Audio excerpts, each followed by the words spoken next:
ridiculous. It's when I start having to turn page after page after page, that's a problem. And your version of this about I didn't really know what was going on, and I just went with somebody at the store, and I didn't know what county what I was in. You didn't know what county you were in because y'all were going from county to county to county, and still you're not going to help yourself by saying anything right now. Okay. All right. Are you Ela Sinclair? Yes, ma'am. And Mr. Sinclair, you were previously in court in clause numbers 23 DCCR 2044 and 23 DCCR 2117.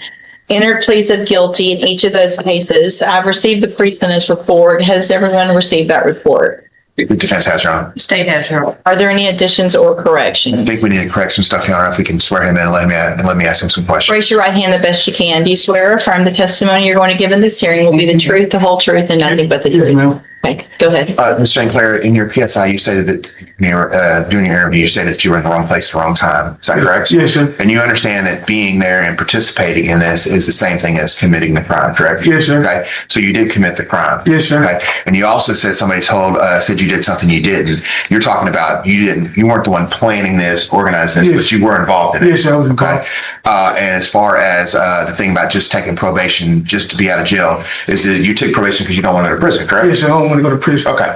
All right. And you understand that's the options are go to prison, take probation, or go to trial, correct? Yes, sir. Okay. And you thought taking probation was the best option. Yes, sir. Okay. And you are guilty of this, and you did do this. Yes, I did. At least you participated in this, correct? Yes, sir. Okay. All right. That's the way to show it. Anything?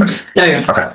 So, Mr. Sinclair, obviously we've had numerous conversations here about kind of the a few things. One, the opportunity that you're being given Yes, ma'am. with these probations, and also with what's going to happen and the jail disciplinary and following the rules and things like that. Yes, ma'am. One thing I can say, and I'm pleasantly surprised, is that you haven't had a jail incident report since we had our last really serious conversation about that. Yes, ma'am. And so I appreciate and hope that maybe you have grown up some and will continue to do that so that you can be successful and live a whole different life than what you've been doing. Yes, ma'am. So I'll go over some conditions and some more instructions in a minute. But first, I'm going to find in each of your cases that you entered your pleas of guilty freely and voluntarily. Yes, ma'am. Find sufficient evidence to find you guilty. However, in clause number 23, DCCR 2044,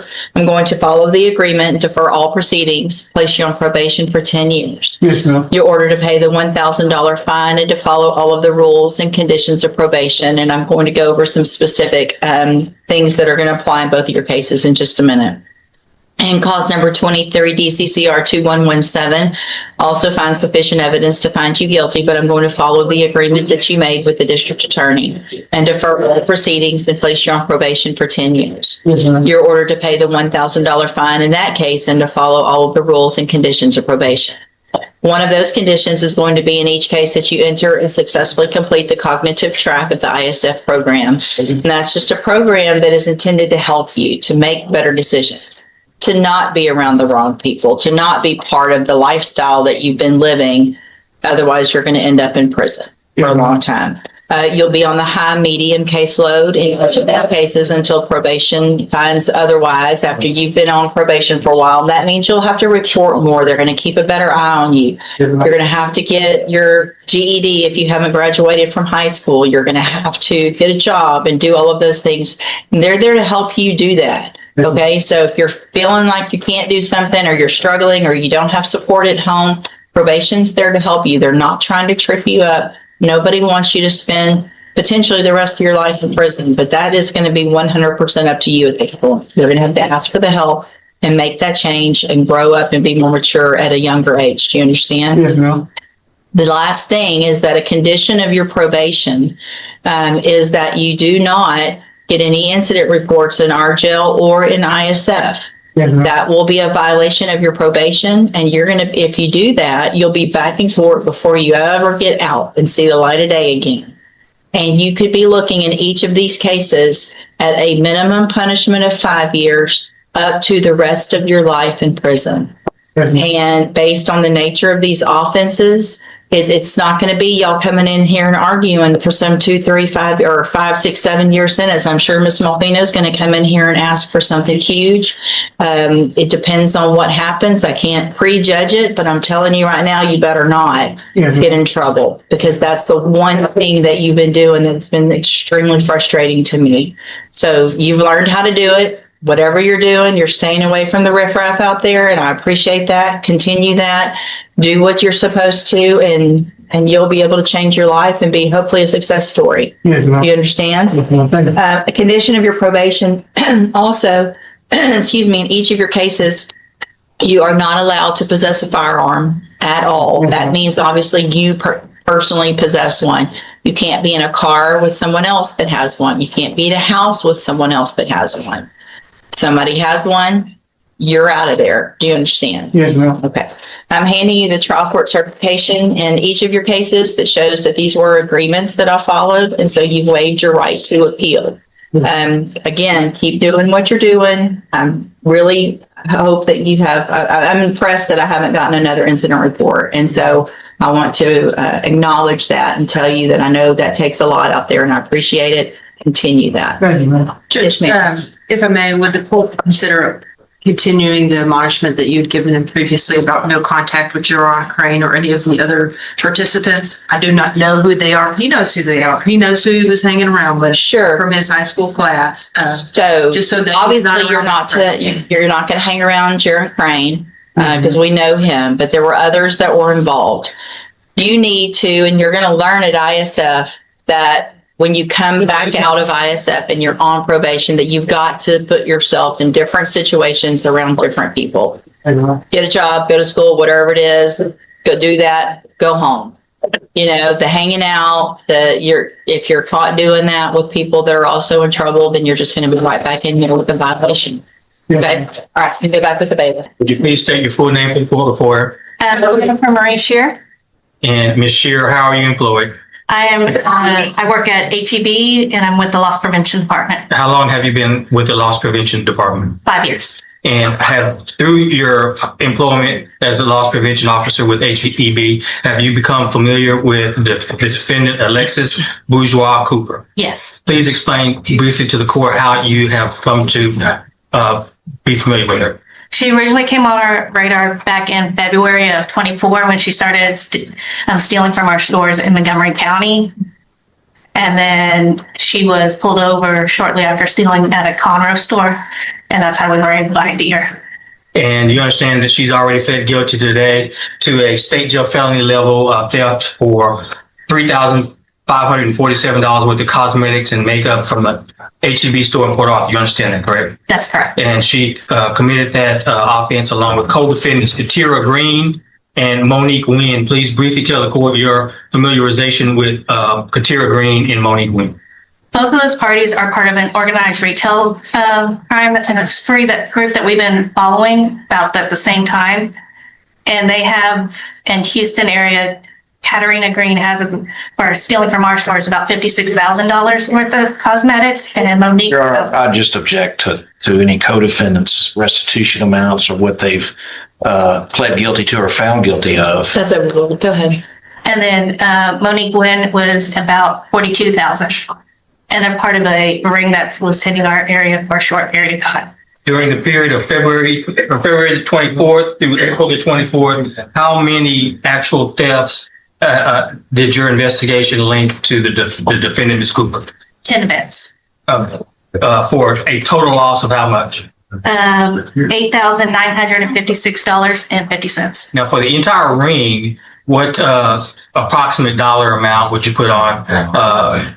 Well, let's break it down. What about for Wynn, defendant Wynn? How much would you attribute to her? About $42,800. And for the defendant Green, how much would you attribute to her? $56,000. Is it fair to say, in your opinion, that this group has been operating as an organized retail theft ring? Yes. And have you, in your 5 years of experience in loss prevention, have you? How would you rank this endeavor?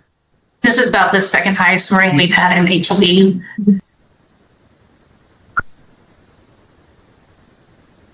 Ms. Cooper, One of the things that stood out to me in your pre-sentence report, well, a couple of things. One, your criminal history is ridiculous. It's when I start having to turn page after page after page, that's a problem. And your version of this about I didn't really know what was going on, and I just went with somebody at the store, and I didn't know what county what I was in. You didn't know what county you were in because y'all were going from county to county to county, and still you're not going to help yourself by saying anything right now, okay? Because Ms. Shear was just here and has you on video at other stores doing the same things. So I don't dispute what she said under oath at all. I think Mr. Lane did an amazing job for you, and you are very lucky because he got you the cap of 12 months because you deserve a lot more, in my opinion. At this time, I'm going to find that you entered your plea of guilty freely and voluntarily. And in cause number 24 DCCR 1296, find sufficient evidence to find you guilty, and at this time find you guilty of the state jail felony offense of theft of property. Sentence you to a term of 12 months in the state jail prison. You will receive credit on that sentence for any time that you've been in custody that the law gives you the right to receive. I'm going to hand you the trial court certification that shows this was an agreement that I followed, and so you waived your right to appeal. I have also handed you a written admonishment regarding your ineligibility to possess a firearm or ammunition. Because of the judgment entered against you, you're ineligible under Texas law to possess a firearm or ammunition. Possession of a firearm or ammunition could lead to charges against you. If you have questions about the laws that make you ineligible to possess a firearm or ammunition or about how long that lasts, you can talk with Mr. Lane. And all I can tell you, Ms. Bourgeois Cooper, is that I hope you learn your lesson while you're in state jail, and stop all of the stealing, because each time you do it, this is only going to get worse. It's going to get enhanced. You're going to get more time. At this point, you now have, I think, 2 felony convictions, and that's going to start adding up, and you're going to end up with a lot more time and going to TDC instead of state jail. Do you understand? All right, and go back to the bailiff. Good morning. Are you Matthew Smith? Yes, ma'am. And Mr. Smith, I need you to speak up, please, so I can hear you, and so the court reporter can hear you, okay? Yes, ma'am. Thank you. Mr. Parker, will your client waive the reading of the indictment? I will, Your Honor.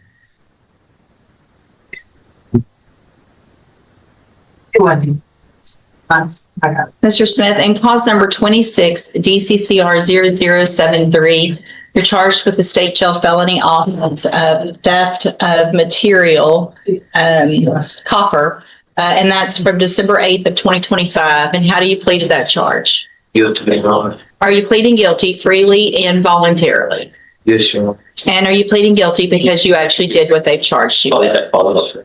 I have here on the tablet some documents that have your signature on them that the state has marked as exhibit number 1. Before you signed these, did you go over them with Mr. Parker? So if there's any restitution, then you would be ordered to pay whatever that amount is. Do you understand? As part of your probation? Yes, Your Honor. Do you also understand, if you're not a U.S. citizen, that a plea of guilty or no contest may result in your deportation, exclusion from admission to the country, or denial of naturalization under federal law? Yes, Your Honor. State tenders number 1. Objection. It's admitted. Is there any evidence that Mr. Smith is not competent? No, Your Honor. All right, sir, I'm going to find that you entered your plea of guilty freely and voluntarily. Find that you're mentally competent and understand the nature and the consequences of your plea. Find sufficient evidence to find you guilty. However, I'm going to reset your case so that the probation department can do that pre-sentence report and see if there's any restitution that they can determine between now and then we'll come back later for sentencing. Ms. French, what is the state's position with regard to me reducing the bond based on the nature of that plea agreement for sentencing? It's 30 days, Your Honor. Whatever time he gets, he'll get credit for. Well, if it's a deferred probation, typically just, so you haven't been in here. I'm so sorry. I was thinking of another 12-month term. Yeah, Moving on to the next one. Sorry. I'll defer to the court. no issues that you see me doing that. So, Mr. Smith, what I'm going to do based on the nature of your plea agreement, is reduce your bond to $1,000, but I'm going to make that a personal bond. And so what that means is you're not going to have to pay the $1,000 to get out of jail. You're just going to get out of jail today. But there's some very important things about that. The first is that the first thing you do when you get out of jail is go to the probation department so they can start that process to do that report. If you don't do that, then you run the risk of me not accepting the plea agreement and things could be worse. Do you understand? Yes, Your Honor. Also, if you're arrested for anything between now and when you come back for sentencing, you obviously run the risk of me not accepting the plea agreement and things would be worse. Do you understand that as well? Yes, Your Honor. All right, then we'll see you back at sentencing. Probation is going to give you some paperwork in just a minute, and so that you know exactly where to go when you're released today, okay? All right, you go back with the bailiff. Today's courtroom hearing shows that sentencing is about much more than a single crime. Judges don't look only at the current charge, they also consider a defendant's criminal history, the evidence presented in court, and whether the person accepts responsibility for their actions. In this case, Judge Raquel West made it clear that repeated criminal behavior and unconvincing explanations can have a major impact on how a case is viewed, even when a plea agreement limits the available sentence. For anyone watching, this hearing is a reminder that every conviction builds on the last. Repeated offenses can lead to increasingly severe consequences, making each decision far more important than the one before it. If you enjoy real courtroom proceedings with professional legal commentary and detailed legal breakdowns, be sure to like this video, subscribe to the channel, and turn on notifications so you never miss our latest Judge Raquel West courtroom highlights. Thank you for watching, and we'll see you in the next courtroom.